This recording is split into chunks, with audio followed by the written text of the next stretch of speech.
No,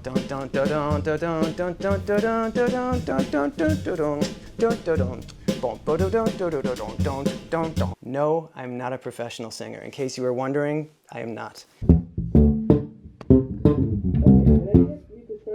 Down in the U5.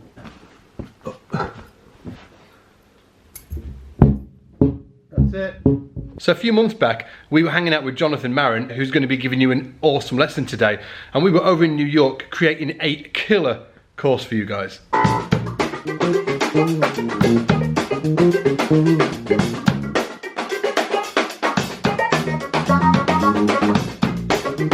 If you haven't already heard of Jonathan Marin before, he's one of the heaviest grooving bass players in New York. He's played bass for like guys like Michelle Niendencello, Tupac, Dave Douglas, Kurt Rosenwinkel.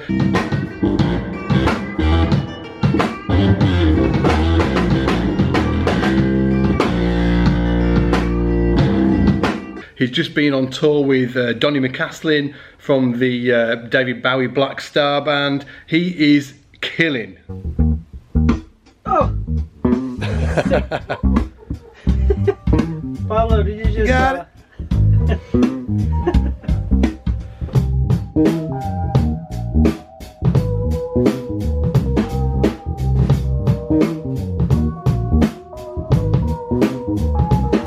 And to top it off, guys, if anybody is going to make you really want to get your hands on a Yamaha BB3000, which is what Jonathan plays, he's the guy. I really want one. I'm sure you are like me, as in, like, I get really stuck in ruts where I'll just play the same type of stuff over and over again, and I'll listen to myself and I'm just like, why do I always play that same old stuff? And my advice to most people that are in that situation, and bear in mind most people is everybody that plays an instrument does this, right? Is to go transcribe a lot and figure out what other people are doing and then get that into your playing.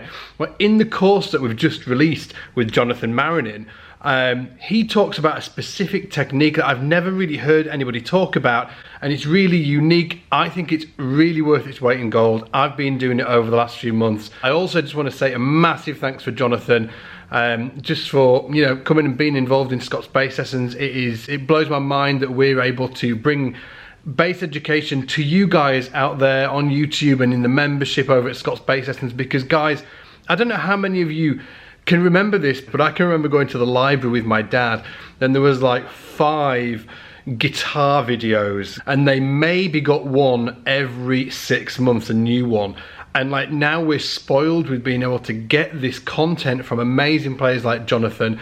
But the unfortunate thing is that there's always something in that right hand bar that everybody's got to click on, because we've got to go and get that shiny new object, right? Please just check out this lesson. It's real gold dust. It's just, I don't know, I'm super over the moon that guys like Jonathan are involved in Scott's Bass Lessons, and I think you're going to love it too. Anyway, let's get into the lesson. What happens as you narrow down the things that will work in different situations, there's an unfortunate byproduct that sometimes you lose access to some of the kooky ideas you might have had before you started playing. And so this lesson is a little bit about how to just break out of the box and how to kind of trick yourself into playing something you ordinarily would not have played. Like when I'm coming up with a bass line, 9 times out of 10, if I'm trying to write something cool, I'm immediately playing the same kinds of shapes on the bass. Harmonically, I'm kind of heading in the same direction that I always head in. And it's very difficult to kind of bust out of your patterns. One thing I do a lot is I'll just sing a part that I would want to hear. And not as a bass player, not with a bass in my hands, but I will sing it first. I'm just gonna sing what I wish it was. And I'm gonna sing it against this beat that my friend Genji sent me. So take a listen to this. And I'm just gonna sing the rhythm and sort of the vague shape of what it is. So,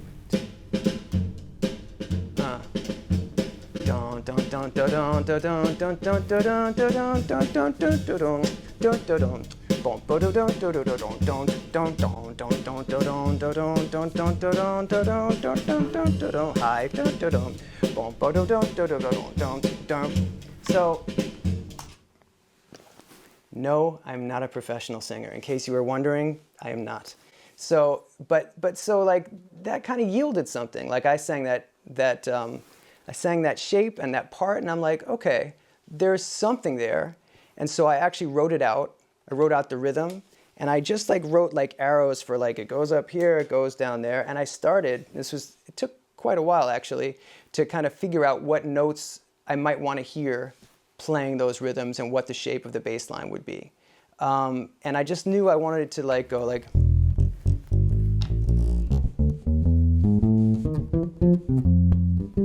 I mean, I know that's like just madness, but that's still, I was starting there, and my approach is to move the notes around, to know that the groove and the intention and the shape of it is what I want, and I can kind of sort the rest out later. So I'm gonna show you where it sort of wound up. So it's sort of like, nope. 1, 2, I'll start here. 1, 2, 3, so it's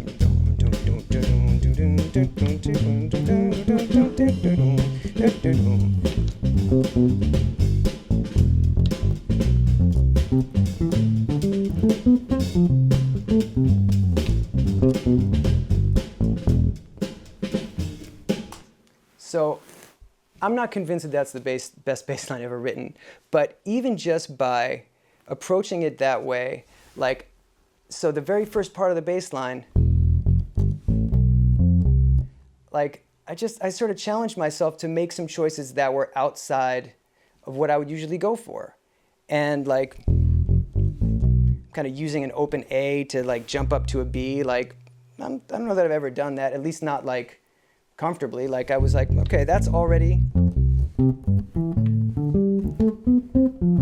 And even like stuff like coming down like that, I'm playing like C, F, and C. And the other I'm playing A, G, A, C, and G.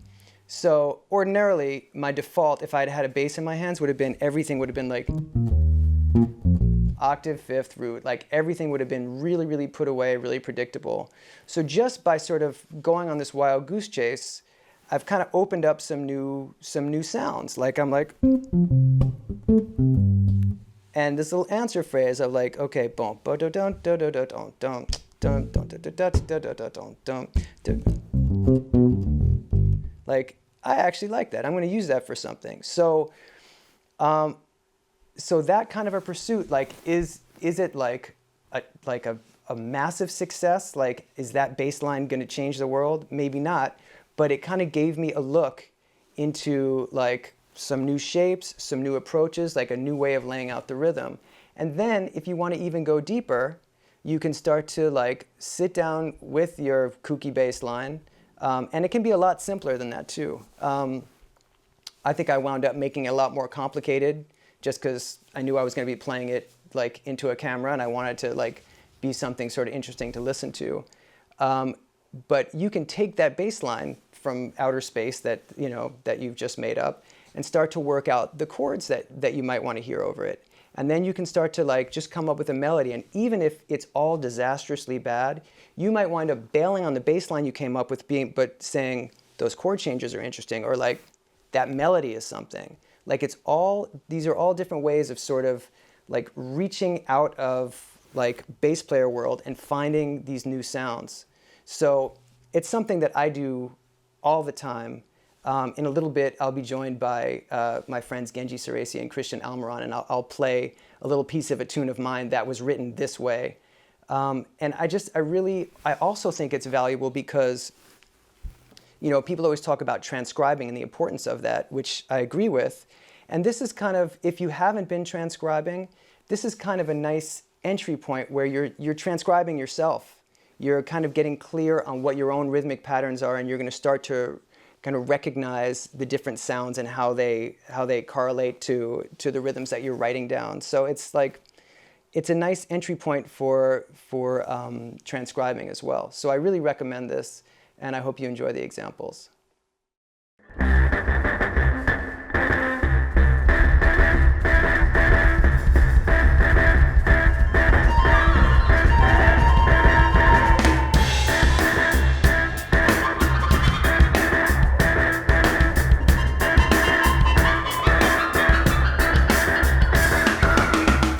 With a lot of students I've worked with, I noticed that we sort of change character when we go from talking about records we love or bass players we admire. We suddenly change characters when we start to talk about music theory and song structure and 2-5-1s and all those things.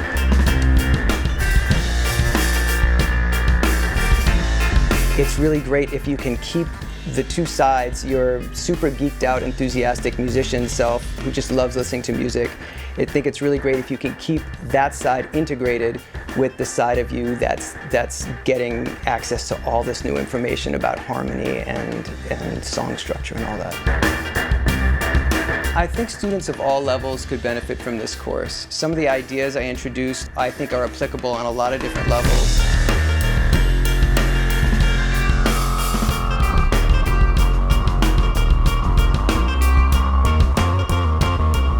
I really invite anyone who is watching this to get whatever they can from this, pull apart the examples, make it work for you.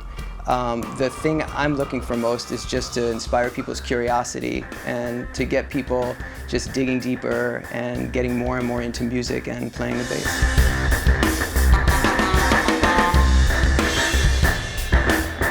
In this course, we cover muting techniques, working on your basic sound, playing around with reharmonization.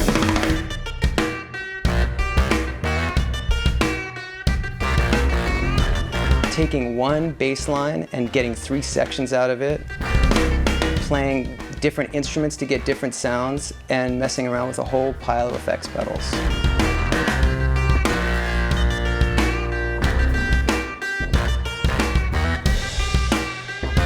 If you'd like to check out some tips and strategies for taking your bass playing to the next level, this course is for you.